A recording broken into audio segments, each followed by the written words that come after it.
नमस्कार मित्रांनो, आज माझ्या मुलीनं लोकमान्य टिळक यांच्याविषयी भाषण केलेलं आहे. तर तुम्हाला थोडक्यात भाषण दाखवतो. लाईक करा, शेअर करा, फॉलो करा. नमस्कार माझ्या बालमित्रांनो, माझे नाव आरवी अण्णा खोडके. मी तुम्हाला लोकमान्य टिळकांविषयी सांगणार आहे. लोकमान्य टिळक हे यांचे पूर्ण नाव बाळ गंगाधर टिळक होते. त्यांचा जन्म चिखली या गावी झाला होता.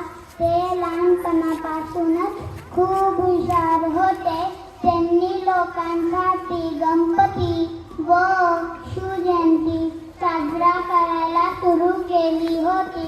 त्यांच्या आईचे नाव पार्वतीबाई व त्यांच्या वडिलांचे नाव गंगाधर असे त्यांचे आई वडिलांचे नाव होते.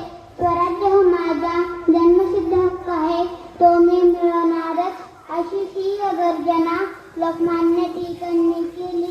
एवढे बोलून मी माझे 2 शब्द संपवते.